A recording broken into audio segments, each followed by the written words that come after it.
Salam sejahtera bagi kita semua.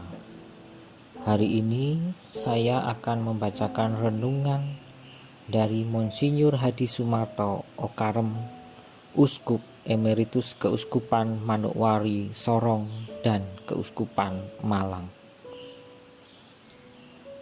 Dalam perayaan Ekaristi, kita diajak mendengarkan Injil Yohanes tentang Yesus yang memberi makan kepada 5.000 orang. Dalam bacaan pertama dari Perjanjian Lama juga terdapat cerita tentang seorang pelayan Nabi Elisa sebagai abdi Allah yang datang kepadanya dengan membawa hanya 20 roti jelai. Tetapi Elisa memerintahkan supaya diberikan kepada 100 orang untuk dimakan. Ternyata lebih dari cukup, bahkan ada sisanya. Tetapi pemberian makan Elisa kepada 100 orang itu tak terbandingkan dengan pemberian makan oleh Yesus kepada 5.000 orang seperti diceritakan dalam Injil Yohanes hari ini. Marilah kita merenungkan bersama pesan Injil Yohanes pada hari ini kepada kita. Saudara-saudara terkasih, dalam Injil hari ini, roti merupakan suatu gambaran yang pribadi dan karya Yesus, yang maknanya terungkap di dalam Injil Yohanes bab 6 ayat 1 sampai dengan 15. Injil mengajak kita melihat Yesus memperbanyak 5 roti jelai dan 2 ikan. Cerita tentang perbanyakan roti dan ikan terdapat dalam keempat Injil, baik menurut Markus, Matius, Lukas maupun Yohanes. Ternyata Ekaristi memang merupakan pegangan dan sumber kesatuan umat pengikut Kristus di gereja sejak permulaan. Di dalam cerita Injil-Injil itu terpaparlah suatu gambaran tentang kehidupan dalam kerajaan Allah sejati sebagai suatu perjamuan yang dipimpin oleh Al-Masih sendiri. Masing-masing penulis Injil menyampaikan salah satu ciri khas Ekaristi, sedangkan Yohanes dalam Injilnya menempatkan perbanyakan roti sebagai intisari ajaran Yesus tentang makna roti hidup. Inisiatif adanya mujizat perbanyakan roti datang dari Yesus. Filipus termasuk murid-murid lain tidak mengerti bahwa pertanyaan Yesus adalah suatu seruan kepada iman mereka.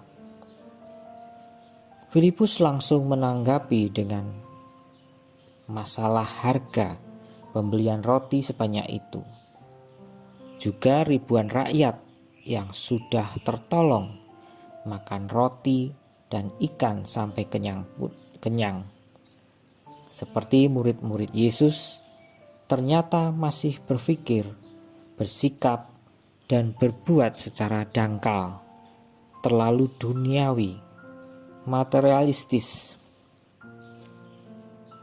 Maka Yesus dianggap sebagai nabi yang harus datang, tetapi menurut gambaran sebagai raja yang agung.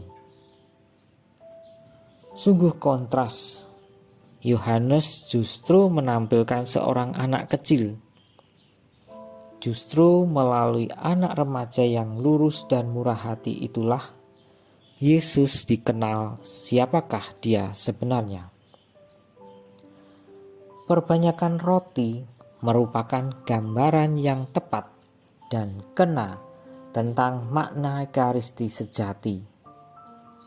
Yesus menggunakan pemberian sederhana berupa sedikit roti dan ikan untuk memberi makan kepada ribuan orang. Ternyata ada 12 bakul sisanya. Yesus minta murid-muridnya supaya persediaan makan yang begitu terbatas itu dengan penuh kepercayaan dan kemurahan hati diberikan kepada semua orang. Apa maksud Yesus sebenarnya? Memang roti yang dibutuhkan tidak akan pernah cukup sebelum kita semua juga mau dan rela memberikannya kepada orang lain. Sebab bagi setiap orang yang percaya, Yesus bukanlah sekedar seorang pribadi yang dapat mengadakan mujizat. Ia adalah roti dari surga. Maka dengan menerima Dia, kita tidak akan merasa lapar dan haus lagi. Seperti roti memperkuat dan memelihara hidup kita, Yesus akan memelihara kehidupan sejati kita sebagai orang yang sungguh beriman. Mengenal dan menerima Yesus sebagai roti pemberi hidup merupakan ungkapan iman dan jawaban kasih kita kepada kasih Allah yang terwujud dalam kematiannya di salib dan kemuliaannya di surga. Santo Yohanes Chrysostomus menulis, inginkah kamu menghormati tubuh Kristus? Maka jangan menolak Dia ketika Ia telanjang.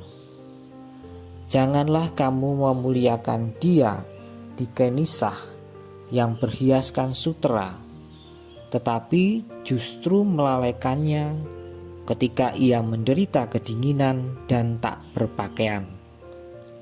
Dia yang berkata, inilah tubuhku, adalah satu dan sama dengan Dia yang berkata, kamu melihat aku lapar, tetapi kamu tidak memberi aku makan. Dan apa yang kamu lakukan untuk salah seorang dari yang paling hina ini, kamu tidak melakukannya juga untuk aku. Apa artinya apabila meja Ekaristi penuh dengan piala-piala dari emas, sementara ia akan mati karena kelaparan? Mulailah dengan menghilangkan kelaparannya dahulu, baru kemudian sesudah itu hiasilah altarnya dengan apa yang masih ada. Kata-kata itu harus didengarkan oleh setiap komunitas Kristiani sejati, agar Ekaristi sungguh merupakan perwujudan persaudaraan dan solidaritas kaum beriman di antara segenap warganya. Keadaan sesamanya yang paling hina atau berkekurangan harus merupakan sasaran pandangan dan keprihatinan utama mereka di antara mereka. Inilah setiap kali Yesus sendiri dapat melaksanakan kembali mujizat perbanyakan roti seperti dikisahkan dalam Injil Yohanes. Patut kita renungkan apakah makna Ekaristi Yesus bagi kita. Apakah perayaan dan penerimaan Ekaristi setiap hari atau setiap minggu dapat mengadakan transformasi dalam diri kita masing-masing maupun secara bersama? Apakah kita saling menjadi sahabat yang hidup penuh perhatian, pengertian, keadilan, dan kasih satu sama lain? Sekarang mujizat perbanyakan roti Yesus di antara kita masih tetap dibutuhkan. Perbanyakan roti kasih tetap aktual, relevan, dan urgent.